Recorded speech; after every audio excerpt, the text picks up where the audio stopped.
আজি আকৌ আহিছোঁ আপোনালোকৰ মাজৰে এজনে সোধা এটা প্ৰশ্নৰ উত্তৰ লৈ। তেখেতে প্ৰশ্নটো সুধিছিল যে ফিয়াৰ, ফ্ৰাইডেণ্ড, এফ্ৰেইড এই শব্দবিলাকৰ মাজত পাৰ্থক্য কি? হয়, শব্দকেইটাই প্ৰায় একে ধৰণৰ অৰ্থ বুজায়, ভয় খোৱা বা ভয়। অসমীয়াত আমি কথাটো প্ৰকাশ কৰিবলৈ হ'লে ভয় শব্দটোৰে প্ৰকাশ কৰোঁ।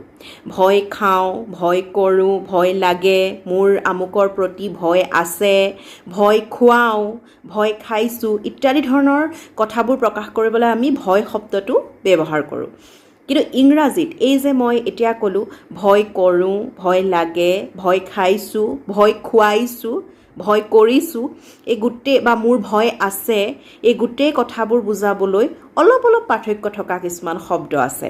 অসমীয়া ভয় শব্দটোৰ ইংৰাজী প্ৰতিশব্দ বুলি যদি আমি বিচাৰিবলৈ যাওঁ তেতিয়াহ'লে ফিয়াৰ শব্দটোকে আমি ল'ব লাগিব। ফিয়াৰ মানে হৈছে ভয়। সহজ অৰ্থত আমি যি বস্তুৰ প্ৰতি ভয় ভাৱ আনো তাকে ইংৰাজীত ফিয়াৰ বুলি কোৱা হয়। বিভিন্ন বস্তুৰ প্ৰতি আমাৰ ভয় থাকে। ফিয়াৰ অফ স্পাইডাৰ্ছ, কিছুমানে মকৰালৈ ভয় কৰে। ফিয়াৰ অফ ডগছ, কুকুৰলৈ ভয় কৰে। ফিয়াৰ অফ টাইগাৰ্ছ, ডেফিনেটলি বাঘলৈ সকলোৰে ভয় লাগে। ফিয়াৰ অফ ডেথ, মৃত্যুলৈ ভয় লাগে আমাৰ। গতিকে সহজ অৰ্থত ফিয়াৰ শব্দটোৰ অসমীয়া প্ৰতিশব্দই হৈছে ভয়। ভয় মানে ফিয়াৰ। কিন্তু আমি বিভিন্ন পৰিস্থিতিত যেতিয়া ভয় খোৱা কথাটোৰ কথা ক'বলৈ যাওঁ তেতিয়া আমি বিভিন্ন ধৰণেৰে ইংৰাজীত শব্দ ব্যৱহাৰ কৰোঁ।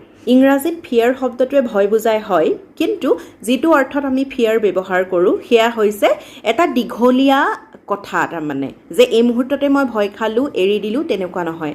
আমাৰ দীঘলীয়া সময় ধৰি কিছুমান ভয় থাকে, যিটো বস্তু আমাৰ মনৰ ভিতৰত অনবৰত সোমাই থাকে। এই ধৰক আপোনাক সৰুতে কুকুৰে কামুৰিছিলে আৰু আপুনি কুকুৰলৈ তেতিয়াৰ পৰা ভয় কৰে। সেই কুকুৰৰ প্ৰতি ভয়টো আপোনাৰ আছে, অনবৰত আপোনাৰ ভিতৰত সোমাই থাকে। সেইটো হৈছে fear of dogs. You have a fear of dogs, যে আপোনাৰ কুকুৰৰ প্ৰতি এটা ভয় আছে, বা I have a fear of dog, যে মোৰ কুকুৰৰ প্ৰতি এটা ভয় আছে। ফিয়াৰ মানে হৈছে সেইটো এটা দীঘলীয়া কথা, তাৰমানে অনবৰত ভিতৰত সোমাই থকা এটা এবষ্ট্ৰেক্ট বস্তু, যিটো আমি দেখুৱাই দিব নোৱাৰোঁ, ভিতৰত সোমাই আছে। মকৰালৈ কিছুমানে ভয় কৰে। মকৰা কিবা কথাত মকৰালৈ ভয় সোমাল আৰু মকৰা দেখিলে ভয় খায় তাৰমানে। গতিকে সেই মকৰাৰ প্ৰতি ভয়টো অনবৰত ভিতৰত সোমাই থাকে। গতিকে ফিয়াৰ অফ স্পাইডাৰ্ছ, গতিকে সেই দীঘলীয়া বস্তুটো মানে যিটো ভিতৰত আমাৰ সোমাই থাকে সেইটো হৈছে ফিয়াৰ। আমি যেতিয়া ক'ম I have a fear of dogs, যে মোৰ কুকুৰৰ প্ৰতি এটা ভয় আছে, সেইটো ফিয়াৰ এটা নাউন হিচাপে বাক্যটোত ব্যৱহাৰ হৈছে, যে মোৰ কুকুৰৰ প্ৰতি কিবা এটা আছে। কি আছে? ফিয়াৰ, ভয় আছে। গতিকে মোৰ কুকুৰৰ প্ৰতি ভয় আছে, মই যেতিয়া কুকুৰ দেখা পাওঁ মই ভয় কৰোঁ। গতিকে মই মোৰ নিজৰ ভিতৰৰ ভয়টোৰ কথা কৈছোঁ। সেইটো মই অনবৰত কুকুৰ আহিব নেকি ভাবি নাথাকোঁ, কিন্তু মোৰ ভিতৰত সেই ভয়টো সোমাই থাকে।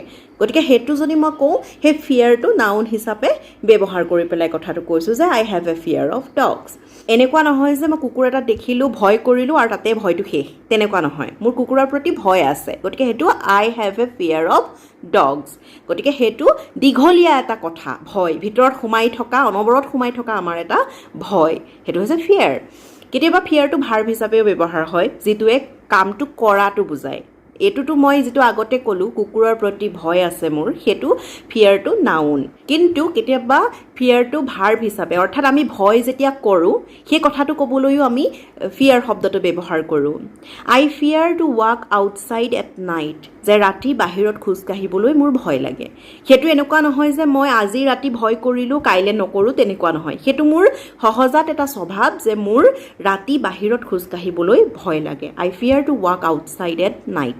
গতিকে ফিয়াৰ শব্দটো সেই বাক্যটোত এটা ভাৰ্ব হিচাপে ব্যৱহাৰ হৈছে, যে মই সেই ভয় কৰোঁ, মানে আই ফিয়াৰ, মই ভয় কৰোঁ। গতিকে ফিয়াৰ মানে হৈছে যে মনৰ ভিতৰত সোমাই থকা এটা এবষ্ট্ৰেক্ট ধাৰণা, যিটো আমি দেখুৱাই দিব নোৱাৰোঁ, অনবৰত যিটো ক'ৰবাত সোমাই থাকে। আৰু এফ্ৰেইড বুলি যেতিয়া আমি ক'ম, এফ্ৰেইড বুলি কোৱাৰ লগে লগে কথাটো কি হ'ব? এফ্ৰেইডটো হৈছে এটা এডজেক্টিভ। এডজেক্টিভ মানে কি আছিলে? যে যিটো শব্দই নাউন বা প্ৰনাউনৰ দুখ, গুণ, পৰিমাণ বা অৱস্থাক বুজায়। এতিয়া মোৰ ভয় আছে কুকুৰলৈ, সেই যে ভয় কৰা বস্তুবিলাক, কুকুৰে হওক বা ৰাতি বাহিৰত ওলাবলৈকে হওক, বাঘ এটালে ভয় কৰাই হওক, সেই যে আমি ভয় কৰোঁ, সেই চিটুৱেশ্যনটো বা সেই অৱস্থাটোৰ কথা আমি কেনেকৈ বুজাম মানুহক? সেইটো বুজাবলৈ আমি আমাৰ অৱস্থাটোৰ বিষয়ে বুজাবলৈ আমি এফ্ৰেইড শব্দটো ব্যৱহাৰ কৰোঁ, যিটো এটা এডজেক্টিভ। ধৰি লওক মোৰ কথাই ক'লোঁ, মই কুকুৰলৈ সঁচাকেই ভয় কৰোঁ, মোৰ কুকুৰৰ প্ৰতি ভয় আছে। I have a fear of dogs. গতিকে মই যেতিয়া আপোনাৰ ঘৰলৈ গৈছোঁ, আপোনাৰ ঘৰত কুকুৰ দেখিছোঁ, এতিয়া মই যে কুকুৰটোলৈ ভয় কৰিছোঁ সেই কথাটো মই আপোনাক বুজাব লাগিব, মোৰ অৱস্থাটোৰ কথা বুজাব লাগিব। আৰু তেতিয়া আমি ব্যৱহাৰ কৰিম যে I am afraid of dogs, যে মই কুকুৰলৈ ভয় কৰোঁ। এই এফ্ৰেইড শব্দটো, সেই এডজেক্টিভটোৱে আমি যে ভয় কৰিছোঁ আমাৰ সেই অৱস্থাটোৰ কথা বুজাই দিয়ে। I have a fear of dogs, মোৰ কুকুৰৰ প্ৰতি ভয় আছে। I am afraid of dogs, মই কুকুৰলৈ ভয় কৰোঁ। I am afraid of dogs বুলি কোৱাৰ লগে লগে আপুনি বুজি পাইছে যে মই কুকুৰটোলৈ ভয় কৰিছোঁ। মোৰ চিটুৱেশ্যনটো, মোৰ অৱস্থাটো আপুনি বুজি পাইছে। লগে লগে আপুনি কুকুৰটোক ধৰিব, তেতিয়া মই সোমাই যাম। গতিকে মই কি ক'লোঁ, মোৰ অৱস্থাটোৰ কথা বুজাবলৈ, মোৰ ভয়টোৰ কথা বুজাবলৈ I am afraid of dogs। কেতিয়াবা এনেকুৱাকৈও আমি ক'ব পাৰোঁ, he was afraid to climb the stairs, যে খটখটিকেইটা বগাবলৈ তেওঁ ভয় কৰিলে। সেই এফ্ৰেইড শব্দটোৱে কি হয়, সেই ভয় যে কৰিছে সেই অৱস্থাটোৰ কথা বুজায়। তেওঁ ওপৰলৈ খটখটিকেইটাত উঠি যাবলৈ ভয় কৰিছে, হয়তো তেওঁ বৃদ্ধ হ'ব পাৰে, তেওঁ ভৰিৰ বিষ থাকিব পাৰে, তেওঁৰ এটা ভয় আছে। হি হেজ এ ফিয়াৰ ইনচাইড, যে তেওঁৰ ভিতৰত এটা ভয় আছে যে তেওঁ ওপৰলৈ উঠি গ'লে হয়তো ভৰি বিষাব পাৰে, কঁকাল বিষাব পাৰে, বিভিন্ন কিবা এটা হ'ব পাৰে। গতিকে তেওঁ নিজৰ ভয়টো প্ৰকাশ কেনেকৈ কৰিব, নিজৰ অৱস্থাটোৰ কথা তেওঁ কেনেকৈ বুজাব যে তেওঁ ভয় কৰিছে বা তেওঁৰ ভয় আছে, তেওঁ এফ্ৰেইড শব্দটো ব্যৱহাৰ কৰিব। I am afraid to climb the stairs, বা he was afraid to climb the stairs, যে তেওঁ খটখটিকেইটা বগাই ওপৰলৈ উঠিবলৈ ভয় কৰিছিল। সেই ভয় কৰা অৱস্থাটোৰ কথা বুজাবলৈ আমি এফ্ৰেইড এডজেক্টিভটো ব্যৱহাৰ কৰোঁ। তাৰ পাছত আৰু এটা শব্দ আহে, সেইটো হৈছে ফ্ৰাইটেণ্ড। আমি সেইটোও এটা শব্দ পাওঁ যে আই গট ফ্ৰাইটেণ্ড। সেইটো কি? ফ্ৰাইটেণ্ড মানে, ফ্ৰাইট মানে হৈছে হঠাতে উৎপত্তি হোৱা ভয়টো, ঠিক আছে।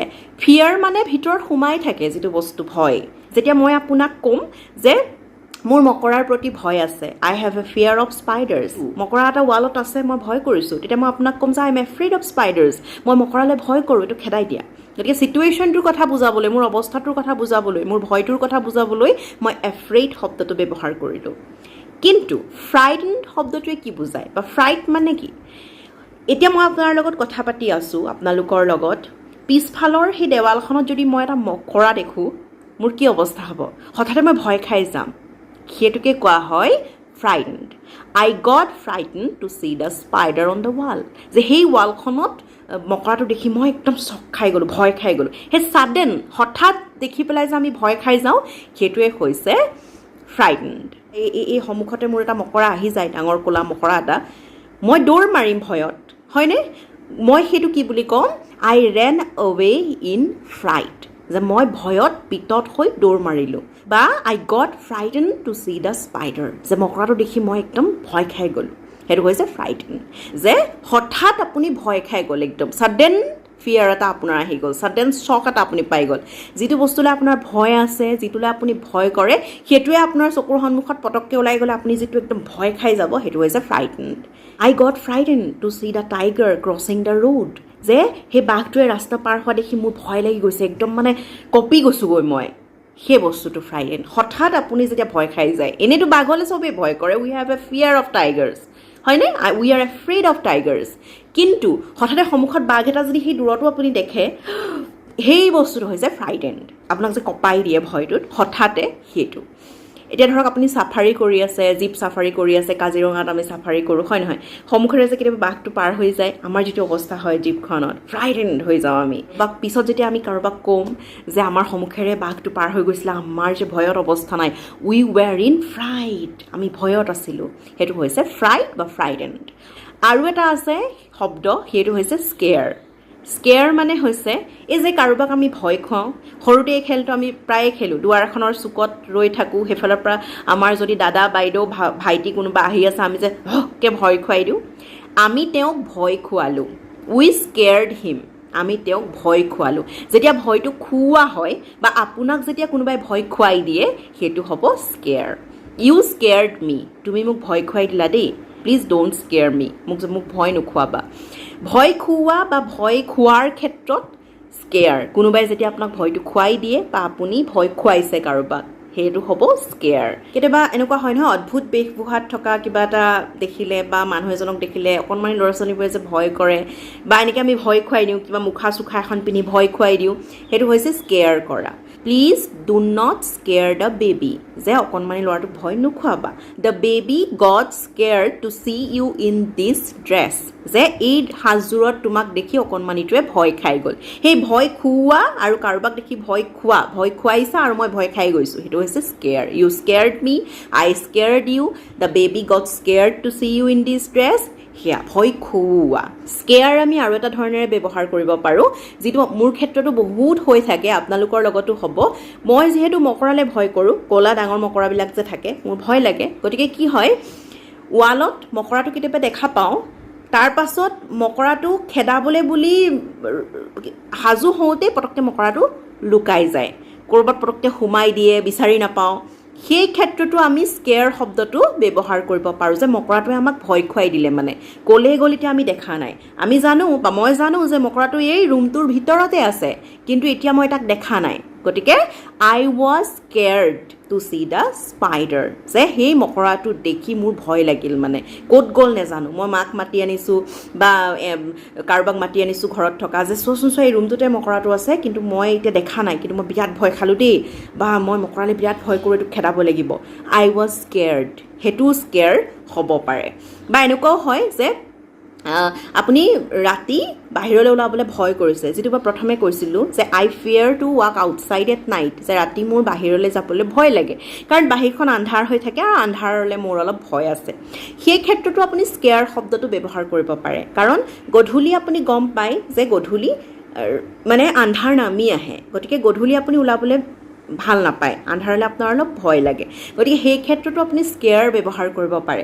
এনেকুৱাতো নহয় যে আজি গধূলি আন্ধাৰ আহিছে কাইলৈ নাহে, সেইটো এটা সদায় অহা প্ৰক্ৰিয়া, গতিকে আপুনি আন্ধাৰলৈ ভয় কৰে, গতিকে আপুনি জানে যে আৰু 2 ঘণ্টাৰ পিছতে আন্ধাৰ হ'ব, গতিকে মই পোহৰে পোহৰে ঘৰ সোমাওঁ, কাৰণ আন্ধাৰলৈ আপোনাৰ ভয় লাগে। গতিকে আপুনি যেতিয়া জানে যে বস্তুটো আছে বা থাকেই সদায়, সেই মানে সেই অংশতে থাকে বা সেইটো সময়তে সেই বস্তুটো আহেই, গতিকে সেই ক্ষেত্ৰতো আপুনি স্কেয়াৰ শব্দটো ব্যৱহাৰ কৰিব পাৰে, যিটো বস্তু আপুনি জানেই আছে বুলি বা আহিব বুলি বা তাতেই থাকে বুলি।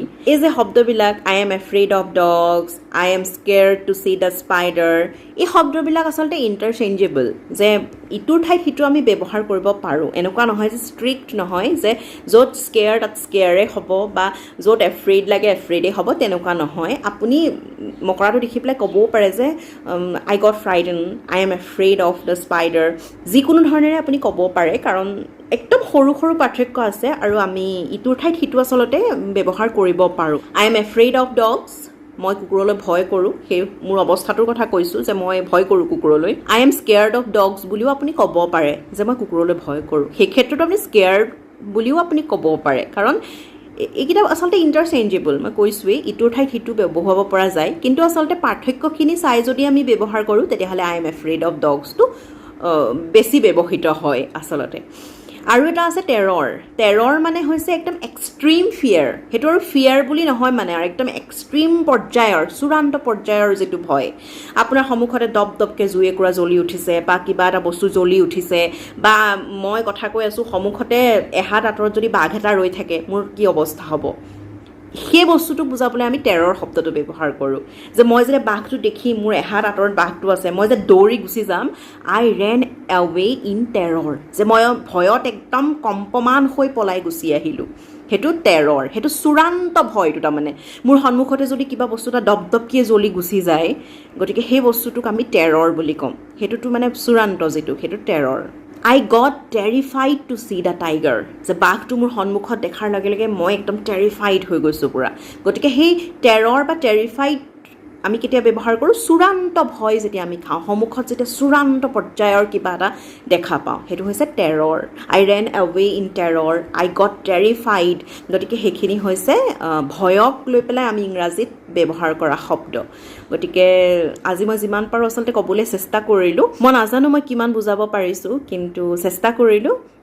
আৰু অতি সোনকালে আহি থাকিম যিমানকেইদিন আচলতে মই ঘৰত আছোঁ এসপ্তাহ মই চেষ্টা কৰিছোঁ আপোনালোকৰ উত্তৰসমূহ দিবলৈ নিয়মীয়া আলোচনা কিন্তু দিয়াই নাই কাৰণ মই আধাখনীয়া কৰিব বিচৰা নাই প্ৰেজেণ্ট টেন্সত মই ভইচ চেঞ্জ শেষ কৰি পেলাই থৈছোঁ তাৰপিছত পাষ্ট টেন্স আৰম্ভ কৰিম আৰু আপোনালোকে মোক দেখি বুজিছে মই অকণমান সাধাৰণ মানে যিখন মানে ৰুটিন সেইখনৰ পৰা অকণমান আঁতৰি আছোঁ কাৰণ ঘৰলৈ গ'লোঁ দুইফালে দুখন ঘৰলৈ গ'লোঁ এতিয়া এসপ্তাহ ঘৰত আছোঁ অকণমান চাফ চিকুণৰ কাম চলি আছে ঘৰৰ সেইখিনি কৰি আছোঁ আকৌ এঠাইলৈ যাবলগীয়া আছে গতিকে সকলো মিলি আচলতে দৈনন্দিন যিখন মোৰ কাৰ্যপ্ৰণালী তাৰ পৰা আঁতৰি আছোঁ তাৰ মাজতে আপোনালোকৰ প্ৰশ্ন উত্তৰসমূহ দিবলৈ চেষ্টা কৰিছোঁ যাতে আমি যোগাযোগত থাকিব পাৰোঁ অতি সোনকালে আকৌ আহিম ধন্যবাদ